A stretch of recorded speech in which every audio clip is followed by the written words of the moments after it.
마태복음 11장 17절 말씀. 이르되 우리가 너희를 향하여 피리를 불어도 너희가 춤추지 않고 우리가 슬피 울어도 너희가 가슴을 치지 아니하였다 함과 같도다. 그러니까 하나님께서 우리에게 주님을 보내신 것은요, 예수 그리스도를 우리에게 보내신 것은 하나님이 그냥 혼자 하나님으로서 존재해도 되는데 왜 예수님을 우리한테 보내셨을까? 예수님을 보내시면서 예수님의 이름을 임마누엘이라 이렇게 일부러 그렇게 임마누엘이라고 하면서 그렇게 우리에게 보내신 것은 왜 예수님을 우리에게 이렇게 보내실 수밖에 없었을까 하는 거죠. 우리하고 함께 생활하고자 하는 거죠, 예수님이. 그러니까 하나님은 하나님으로서 그냥 존재해도 되는데 우리하고 함께 생활하고 싶다는 거예요. 그래서 예수님으로 우리에게 오시면서 그를 우리에게 임마누엘이다 이렇게 표현했다는 얘기예요.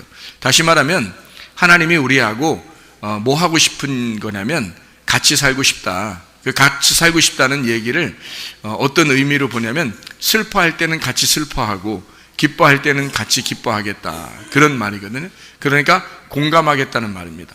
함께 공감하겠다. 그러니까 너희의 불행에도 함께 있고 너희의 행복에도 함께 있겠다는 거예요.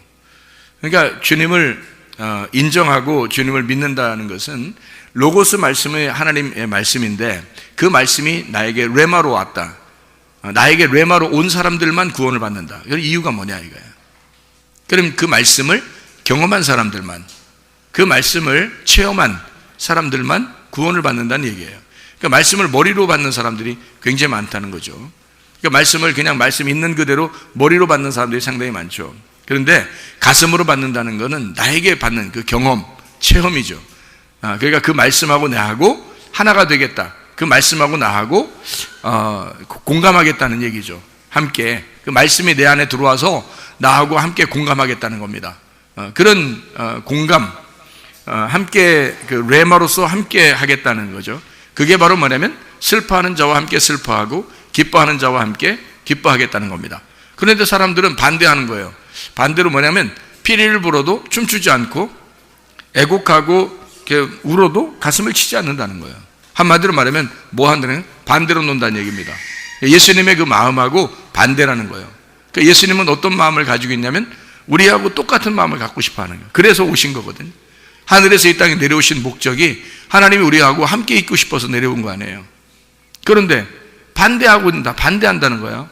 어떻게 살고 싶으면 우리 슬퍼하는데 슬퍼한 사람들과 함께 슬퍼해야 되는데 막 혼자 좋아하는 거, 막 기쁘고 막 좋아요, 막 즐겁게 하는데 혼자 우는 거예요. 그거 이상하잖아요.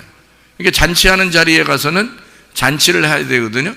그런데 잔치하는 데 가서는 괜히 장례식 생각이 나고 이러면 좀 곤란하잖아요. 그 장례식 갔는데 괜히 웃음이 터져 나오고 이러면 이상하잖아. 장례식 갔는데 잔치 생각이 나고 누구 결혼한 생각 나고 뭐 이러면요 좀 이상하잖아요. 결혼식장 갔을 때는 결혼한 사람들만 생각하는 거고요. 그리고 장례식장에 가면 장례를 치르는 사람들 그 가족만 생각해야 되는 거거든요. 그래야 그게 공감하는 거거든, 서로. 근데 그 공감 능력이 떨어지면은 결혼식장 갔는데도 장례식 생각나고 장례식장 갔는데 결혼식 생각이 나는 거예요. 참 희한하죠. 이게 뭐와 똑같은 거냐면 학교 가면 국어 공부 시간에 꼭 수학하려고 하는 애들이 있어. 자꾸 생각나. 수학하고 싶어져, 이상하게. 걔들 공부 못하는 애들이죠. 영어 시간에 꼭 국어가 막 생각나네요. 이상하게 그 시간 따라 국어책을 막 피고 싶은 거예요. 예, 수학 공부 시간에 괜히 영어 공부하고 싶어지고 이상하죠. 그러니까 그게 어떤 사람이 그렇게 주로 하냐면 공부 못하는 사람들이 그렇게 하고요. 머리 나쁜 애들이 꼭 그렇게 하죠. 그러니까 수학 시간에는 뭐 해야 돼요? 수학 공부를 열심히 해야 되는 거예요. 영어 시간은 영어 공부 열심히 해야 돼요. 국어 시간은 국어 공부 열심히 하는 거예요. 왜?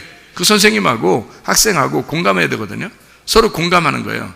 그런 공감 능력을 가진 자, 공감 능력을 가장 잘 가진 자가 이 땅에 내려오셨는데 그게 바로 예수님입니다.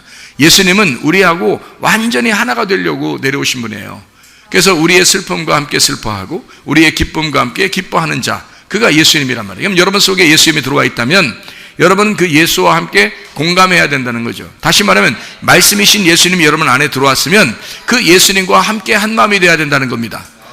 그런 한 마음이 되는 사람만이 하나님의 사람이라는 거예요. 한 마음이 안 되는 사람, 그 말씀하고 하나가 되지 않은 사람, 체험이 되지 않은 사람, 경험되지 않은 사람, 가슴으로 말씀이 받아들이지 않은 사람, 레마로 말씀이 받아들이지 않은 사람, 이런 사람들은 공감 능력이 떨어지는 거죠. 하나님 말씀이 자기의 속에 들어와 있지 않은 겁니다. 그러면 말씀이고 자긴 자기. 그러니까 말씀을 들어도 그냥 머리로만 받고 가는 거예요. 그러니 임마누엘 되신 예수님하고 어떻게 함께 가냐고. 임마누엘 되신 예수님은 말씀이 들어와서 나와 함께 살고 싶어 하는데, 그럼 내가 말씀이 되기를 원하고 말씀이 내가 되기를 원해서 함께 살자는 건데, 내가 그런 공감 능력이 떨어지니까 말씀을 밀어내고 머리로만 말씀을 받아들이니까 가슴으로 받지 못했단 말이에요. 그럼 말씀이 경험이 안 되죠. 그럼 말씀이 진짜 내 속에 이루어지는지, 말씀이 우리의 가정에 이루어지는지, 말씀이 우리 교회에 이루어지는지를 못 느낀단 말이죠. 그러니까 어떤 거라도 여러분이 깨닫고 느껴야 되거든요. 자기 몸에 이루어지는 것이 느껴지든지 말이에요. 가정에 역사하는 하나님의 말씀이 이루어지는 것이 느껴지든지, 교회에서 간증하는 사람들을 통해서 교회에서 어쨌든 하나님의 그 살아계심, 그 역사하심을 여러분이 느끼든지, 어쨌든 경험이 있어야 되는 거거든요. 말씀이 살아있다는 것이 경험이 돼야 된다는 거거든요. 말씀이 하나님이고 하나님이 영이고 영이 생명인데, 그 생명이라면 생명의 기운을 불어넣어줘서 사람이 사는 거예요. 그게 아담입니다. 생명의 기운, 그 생명의 기운, 살아있는 기운이란 말이에요. 그 살아있는 기운이 들어와서 살아난 것이 아담인데, 우리 인간들이 그 생명의 기운을 받지 못하면 살아날 수가 없잖아요. 생명의 기운이 뭐냐고요? 말씀입니다. 말씀이 여러분 안에 들어와서 나를 살려야 되는 거죠.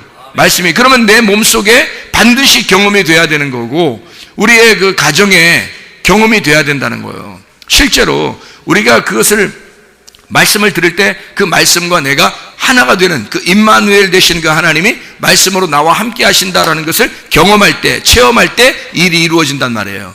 근데 그 일이 이루어지지 않는단 말은 말씀을 밀어냈든지 머리로만 말씀을 받았다는 얘기예요. 가슴으로 경험되지 않았다는 얘기예요. 말씀으로 경험이 되면 그 말씀 때문에 함께 울고, 말씀 때문에 함께 기뻐하고, 말씀 때문에 행복하고 그런 거죠.